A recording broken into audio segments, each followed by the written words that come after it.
जय बाबा स्वामी। आज के ग्रंथ पठन की शुरुआत हम गुरु आवाहन से करेंगे। ओम गुरुर्ब्रह्मा गुरुर्विष्णु गुरुर्देवो महेश्वराय। गुरुर्साक्षात् परम ब्रह्मा तस्मै श्री गुरुवे नमः। तस्मै श्री गुरुवे नमः। तस्मै श्री गुरुवे नमः। ओम श्री शिव कृपानंद स्वामी नमो नमः। जय बाबा स्वामी। कल हमने देखा कि गुरुदेव शांति व प्रेम के विषय पर हमें मार्गदर्शन कर रहे थे। वे कह रहे थे कि ध्यान से शांति भी संभव है और सुरक्षितता भी संभव है।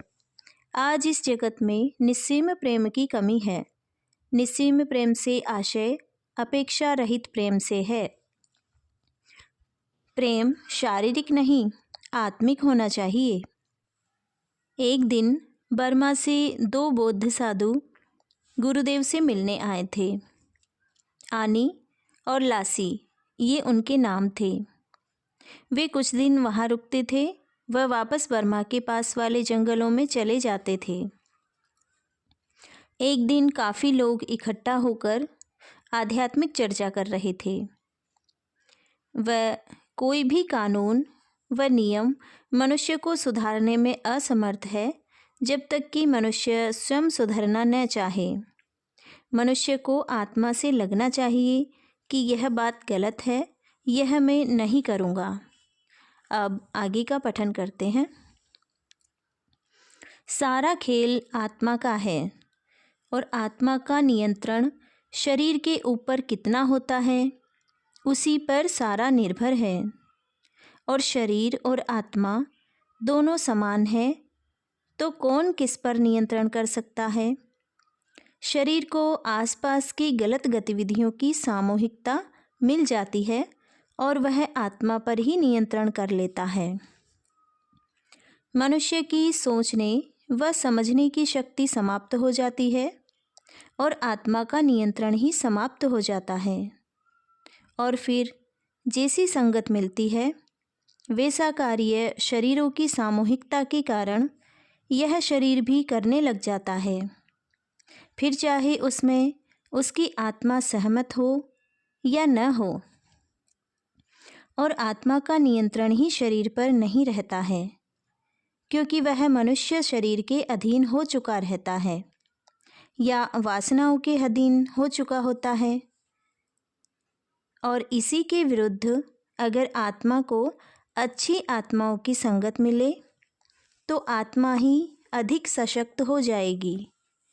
और आत्मा अधिक सशक्त हो जाएगी तो उसका ही नियंत्रण शरीर पर हो जाएगा और आत्माओं की सामूहिकता के कारण इस व्यक्ति की आत्मा का प्रभाव भी इस व्यक्ति के शरीर पर पड़ेगा। ऐसा होने पर शरीर कोई पाप कर्म करना भी चाहे उस मनुष्य की आत्मा ही उसे वह पाप कर्म करने ही नहीं देगी। भले ही यह पाप कर्म नहीं करना चाहिए, यह बाहरी ज्ञान उस व्यक्ति को हो या न हो, यानी सारा महत्व व्यक्ति की आत्मा का है। मनुष्य की आत्मा अगर सशक्त है, जागृत है तो निश्चित ही मनुष्य के शरीर पर उसकी आत्मा का नियंत्रण होगा। यानी सारा मनुष्य जीवन ही इन दो बातों पर ही निर्भर होता है कि मनुष्य के शरीर पर किसका नियंत्रण है और आत्मा कितनी सशक्त है। और यह नियंत्रण ही मनुष्य को सफल या असफल बनाता है। यानी आत्मा को सशक्त करने के पूर्व मनुष्य को यह जानना होगा कि मैं एक आत्मा हूँ, मैं शरीर नहीं हूँ। ऐसा पहला विचार ही मनुष्य के शरीर से आत्मा को अलग अस्तित्व प्रदान कर सकता है और फिर वह यह भाव निर्माण करने में सफल होगा कि मैं एक आत्मा हूँ। उतना ही उसका आत्मा सशक्त होना प्रारंभ हो जाएगा। धीरे धीरे मनुष्य अपने आत्मा के करीब जाना प्रारंभ करेगा। यानी सारे आध्यात्मिक जीवन की शुरुआत मैं एक पवित्र आत्मा हूँ, यह जानने से ही होता है। और फिर वह यह भी जान जाता है कि मैं शरीर नहीं हूँ। फिर शरीर का मोह छूट जाता है। फिर शरीर से संबंधित बातों के ऊपर भी ध्यान नहीं जाता है और मनुष्य फिर अपने अहंकार से भी मुक्त हो जाता है। यह दो प्रकार से हो सकता है। पहला यह कि मनुष्य अपने शरीर के कण कण को जगा ले, पर यह करना बड़ा कठिन है। सालों की तपस्या और साधना से ही संभव है और यह समाज के भीतर रहकर संभव ही नहीं है। साधु व मुनि यह मार्ग ही अपनाते हैं और जंगल में जाकर तपस्या करके अपना जागरण कर लेते हैं और उनका मैं का अहंकार छूट जाता है। यह मार्ग सामान्य मनुष्य के लिए संभव नहीं है। सामान्य सर्वसामान्य मनुष्य के लिए तो दूसरा मार्ग ही उपयुक्त प्रतीत होता है। इस दूसरे मार्ग में किसी जागृत पुरुष के प्रति अपना संपूर्ण समर्पण का भाव रखकर अपने आप को उसके जागरण के साथ जोड़ लेना होता है। इसमें अपने भीतर इतना भाव लाया जाता है कि मैं का अस्तित्व ही नहीं रहता है। सब तू ही बन जाता है। तू को ही इतना बड़ा कर दिया जाता है कि मैं उस तू में ही विलीन हो जाता है। यह मार्ग आसान है। अपने आप को प्रकाशवान मनुष्य के साथ जोड़ना, पर जीवंत मनुष्य का शरीर अनदेखा करके केवल उसके पीछे के प्रकाश पर चित्त रखना एक कदम कठिन है, पर धीरे धीरे अभ्यास से यह संभव है। इसमें ऐसा होता है कि जब प्रकाश पर चित्त रखने जाते हैं तो शरीर बीच में बाधा बन जाता है। वह प्रकाश पर चित्त केंद्रित होने ही नहीं देता है और यह केवल शरीर से संभव नहीं है, अपने भीतर के जागृत भाव से संभव है। अपने भीतर इतना भाव जागृत हो जाए कि जो दिख रहा है उसके पीछे की शक्ति को देखना और उसे न देखना, यानी जो दिख रहा है उसे न देखते हुए जो नहीं दिख रहा है उसे देखना। वास्तव में जो पीछे है प्रकाश, वह न दिख रहा है और न दिखेगा। उस प्रकाश को तो केवल अनुभव ही किया जा सकता है, यानी अपने शरीर की दृष्टि पर नहीं, अपने शरीर की संवेदनाओं पर ध्यान केंद्रित करना। यह तो अभ्यास से ही संभव हो पाता है, क्योंकि अपने शरीर की संवेदनाओं से ही हम जान पाते हैं। तो जानने के बहाने हम हमारा चित्त अपनी संवेदनाओं पर रखते हैं और जैसे ही चित्त संवेदनाओं पर रखते हैं, संवेदनाएं अधिक संवेदनशील हो जाती हैं और मनुष्य अधिक संवेदनशील और जागृत होने लग जाता है। और जागृति की इस पूर्ण अवस्था पर ही उसका अहंकार छूट जाता है और अंत में वह अपने ऊपर नियंत्रण करने में सफल हो जाता है। यह राज्य ही प्रकृति की गोद में ही बसा हुआ लगता है। बड़े सीधे व सरल लोग हैं, पर बड़े मेहनती लोग हैं। ये लोग गठीले बदन के होते हैं, पर ठिंगनी कद काठी के होते हैं। आँखें पतली ही होती हैं। यहाँ पर स्त्रियां पुरुषों से भी अधिक सक्रिय हैं। अधिकतर व्यापार व्यवसाय इन्हीं स्त्रियों के ही हाथ में होते हैं। यहाँ का मणिपुरी नृत्य भी बड़ा प्रसिद्ध है। यहाँ पर बहुसंख्यक लोग हिंदू धर्म को ही मानने वाले हैं। एक बार दोनों बौद्ध भिक्षु आनी और लासी आए थे। 2 दिन रहे और बाद में वे बर्मा के जंगलों की ओर जाने वाले थे और मुझे पूछा, कुछ दिनों के लिए हमारे साथ चलते हो क्या? हम काफ़ी लोग एक मठ में एकत्र होने वाले हैं। तो मैं भी उनके साथ चल दिया था। हम लोग भिक्षा मांगकर ही उदर निर्वाह करते थे और पैदल ही आगे चलते रहते थे।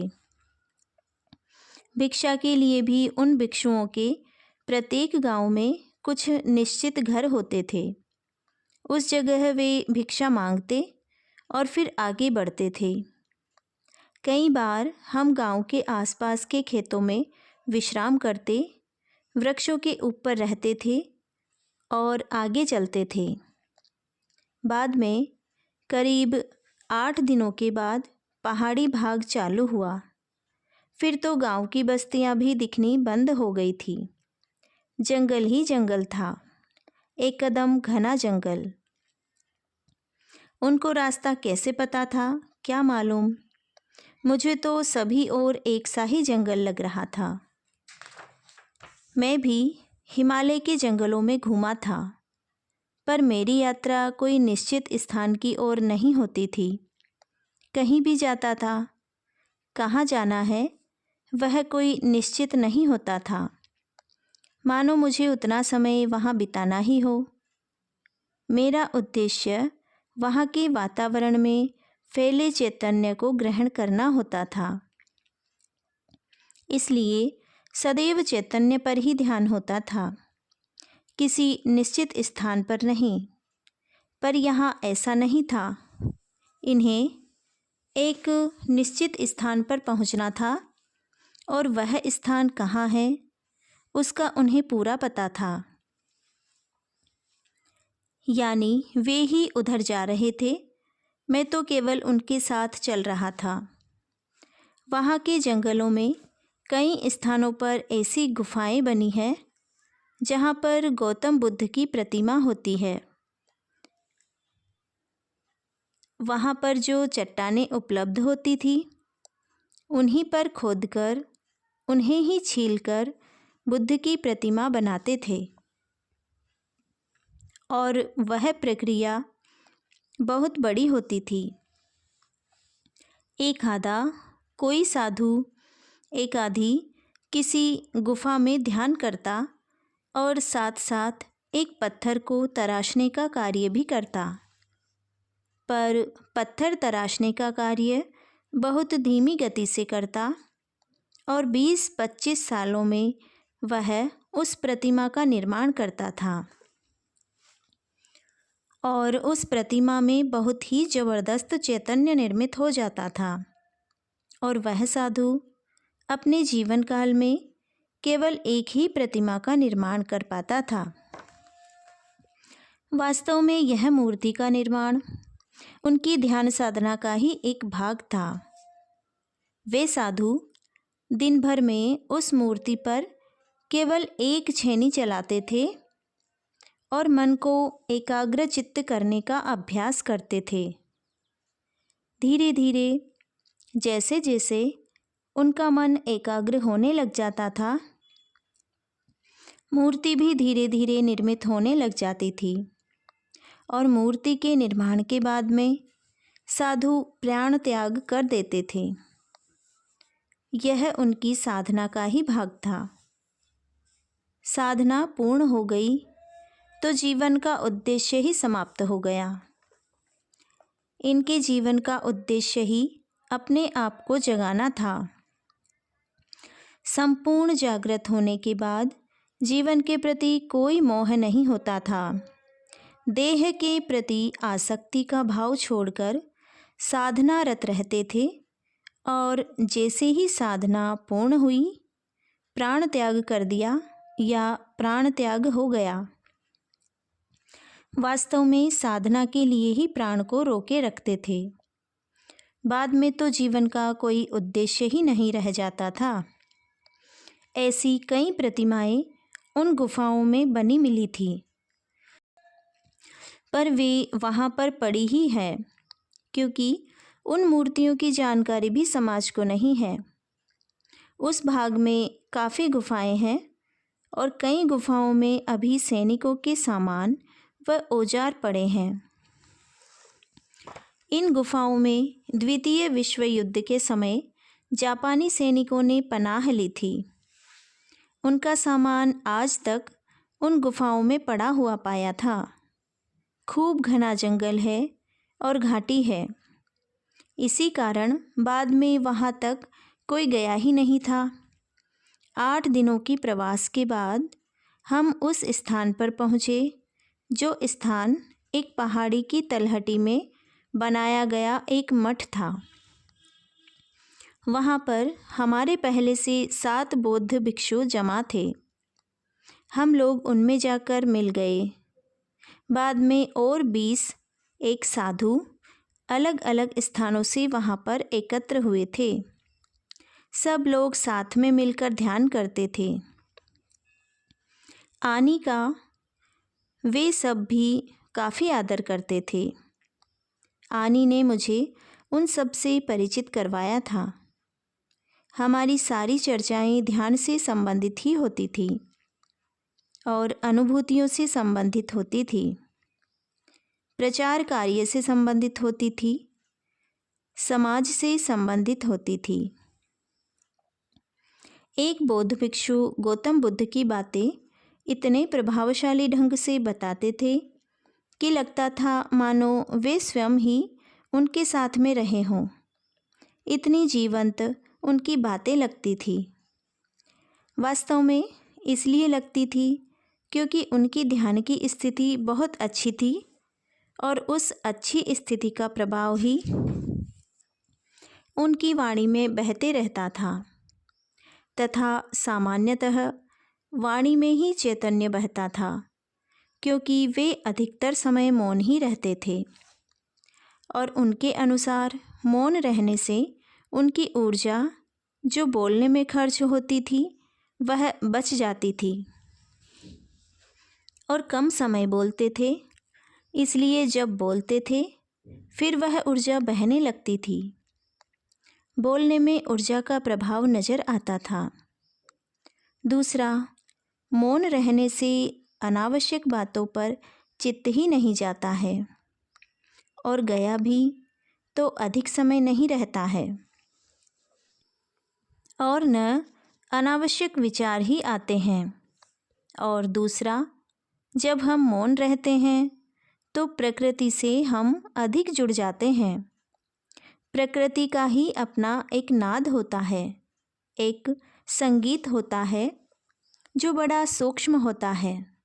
वह हमें जीवन में ऐसे सुनाई नहीं आता है, पर जब मौन होते हैं तो हमारे कानों में सुनाई आने लग जाता है।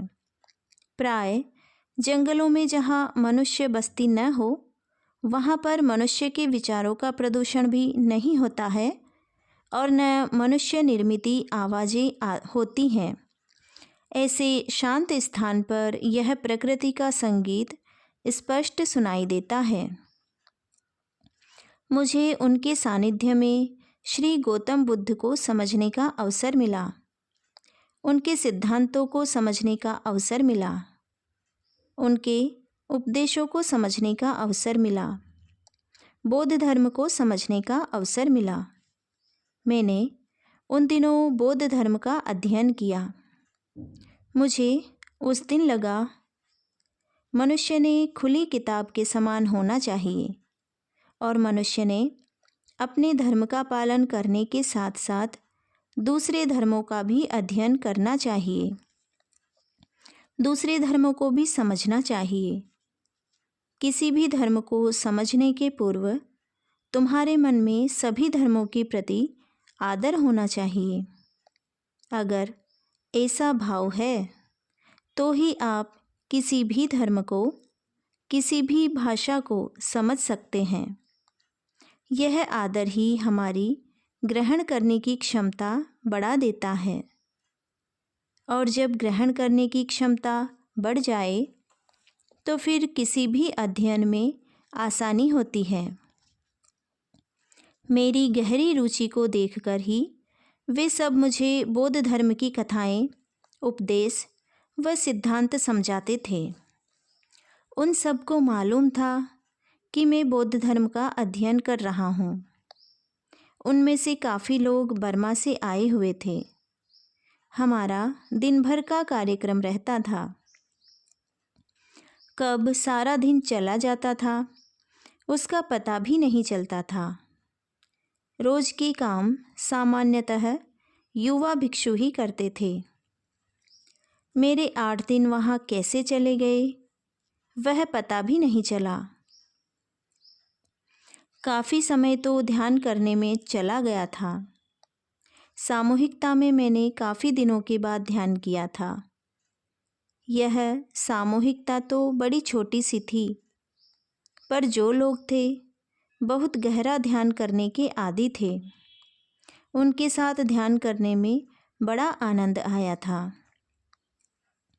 उनकी ध्यान करने की पद्धति अलग थी, मेरी ध्यान करने की पद्धति अलग थी। उनकी दृष्टि से मेरी ध्यान करने की पद्धति नई थी, असामान्य थी। पर उनका कहना था कि इसमें सामूहिकता नहीं है और इसीलिए तुम अकेले ध्यान करते हो, और ध्यान से जो ऊर्जा एकत्र होती है वह तुम्हारा संतुलन बिगाड़ सकती है, क्योंकि इसमें ऊर्जा संग्रहित हो रही है पर बट नहीं रही है। तो बाद में इस ध्यान से अहंकार का निर्माण हो सकता है, और तुम्हारी इस पद्धति की जानकारी हमें नहीं है। यह तुम्हारी पद्धति जो तुम्हें किसी ने दी है बड़ी गुप्त अवस्था में ही थी। यह पद्धति समाज में प्रचलित नहीं है और न ही इसका प्रसार हुआ है। मैंने उन्हें बताया कि यह 800 साल पुरानी पद्धति है और अभी तक एक गुरु ने अपने एक शिष्य को ही अपने जीवन में दी है, इसी कारण इसका प्रचार नहीं हुआ है। पर मेरे गुरुओं की यह इच्छा है कि अब इसका प्रचार हो, क्योंकि अभी तक इसके प्रचार का समय नहीं आया था, अब आने वाला ही है। इस पद्धति का ज्ञान मुझे है, पर यह पद्धति मैं दूसरों को सिखाऊं, यह आज्ञा मुझे नहीं है। जब तक यह आज्ञा नहीं होगी तब तक यह पद्धति मैं दूसरों को सिखा नहीं सकता हूँ, और सिखाई तो भी सामने वाला सीख नहीं सकता है। और जब तक यह अनुभूति का ज्ञान बांटने का आदेश न हो, यह मैं बांटूंगा नहीं। यह तो उनकी अमानत है, मैं इसे जीवन भर संभाल कर रखूँगा। अगर उन्होंने बांटने का आदेश दिया तो ही बांटूंगा, क्योंकि यह ध्यान पद्धति पवित्र आत्मा की एक अनुभूति पर आधारित है, और इस मार्ग में अधिकृत शब्द का बड़ा अर्थ है। गुरुदेव ने मुझे अधिकृत किया, यानी उस बांटने की क्रिया में जो भी दोष आएंगे वे उन दोषों से मुझे सुरक्षा देने की जिम्मेदारी ले रहे हैं, और मैं एक अच्छा माध्यम सिद्ध हो रहा हूँ, ऐसा उन्हें विश्वास हो गया है। मैं तो अभी केवल अपने आप को उनका एक पवित्र माध्यम बनाने का प्रयास कर रहा हूँ। मैं अगर एक पवित्र माध्यम बन सका तो ही वे मेरे माध्यम से अपनी शक्तियों का वितरण कर सकते हैं।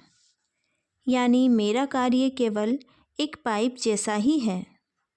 पाइप जितना खाली हो, जितना स्वच्छ हो, जितना पवित्र हो, पानी का प्रवाह उतना ही सुचारू रूप से बहेगा। और किसको उस प्रवाह का प्रसाद देना है, उसका भी निर्णय वे ही करेंगे। मैं तो एक माध्यम हूँ। न तो मैं किसी को कुछ दे सकता हूँ और न किसी को देने से रोक सकता हूँ। उन शक्तियों पर मेरा नियंत्रण नहीं है, क्योंकि वे शक्तियाँ गुरुओं की हैं, मेरी नहीं हैं। मैं तो केवल एक माध्यम हूँ। मैं मेरे इस जीवन में शक्तियाँ बांटने का अवसर पा सकूँगा कि नहीं, यह मुझे मालूम नहीं है। यह अवसर मुझे मिलेगा कि नहीं, यह भी मुझे मालूम नहीं है। पर अगर गुरु की करुणा से यह अवसर मुझे जीवन में मिला, तो उस समय मैं उस चैतन्य के प्रसाद को बांटने के उपयुक्त रहूं। मेरी बस अभी यही प्रयत्न है। जैसे मैं मेरी पेंसिल छीलकर नुकीली कर तैयार रहूँगा। जब भी लिखने का अवसर आए, मेरी पेंसिल उस समय एकदम तैयार होनी चाहिए। यह देह रूपी पेंसिल भी मैं एकदम तैयार रख रहा हूँ। जब तक मुझे यह ज्ञान देने का आदेश नहीं आता, मैं स्वयं कुछ नहीं कर सकता। यह गुरु की धरोहर है। उनकी आज्ञा के बिना बांटना तो असंभव है, और इस बारे में मैं सोच भी नहीं सकता, बस इंतज़ार कर सकता हूँ। मैं बोल रहा था और वे सब बड़ी एकाग्रता से सुन रहे थे। उनकी जिज्ञासा इस ध्यान पद्धति के बारे में और बढ़ी। वे बोले, तुम्हारा गुरु प्रेम देखकर हम खुश हो गए। वास्तव में तुम्हारे हाथ से एक बड़ा महान कार्य होने वाला है। यह एक ज्ञान का सैलाब आने वाला है। तुम एक बांध बनकर उस पानी को इकट्ठा कर रहे हो, और तुम जब बोलते हो तो लगता है कि तुम्हारा तो कोई अस्तित्व ही नहीं रह गया है। शक्ति का एक बड़ा झरना बह रहा है। हमें लगता है कि तुम्हारा यह शांत जीवन भविष्य में आने वाले बड़े तूफान के पहले की शांति के समान है। तुम्हारे जीवन में ही तुम्हें तुम्हारे ही माध्यम से एक बड़ा कार्य होता देखोगे। तुम नहीं जानते कि तुम्हारे पीछे कितनी शक्तियाँ हैं, पर हम जान गए हैं कि बड़ी महान शक्तियाँ तुम्हारे पीछे हैं। वह यह बताना है कि कितना महान कार्य तुम्हारे हाथ से होने वाला है। तुम महान हो, तुम्हें पाकर हम धन्य हो गए। इतने महान होने पर भी तुम बड़ी विनम्रता से अपने आप को एक माध्यम कहते हो। अरे भाई, माध्यम तो वही बन सकता है जिसकी शक्तियों का माध्यम बनने की योग्यता हो। शक्तियाँ अयोग्य मनुष्य को कभी माध्यम नहीं बनाती है। जय बाबा स्वामी। आज की ग्रंथ पठन को हम यहीं पर विराम देते हुए अब शांति पाठ करेंगे। ओम ध्यो शांति अंतरिक्षगं शांति पृथ्वी शांति रापः शांति औषधयः शांति वनस्पतयः शांति विश्वे देवा शांति ब्रह्म शांति सर्वगं शांति शांतिरेव शांति सामा शांतिरेधि। ओम शांति शांति शांति सर्वरिष्टसु शांतिर्भवतु। जय बाबा स्वामी। जय आत्मेश्वर।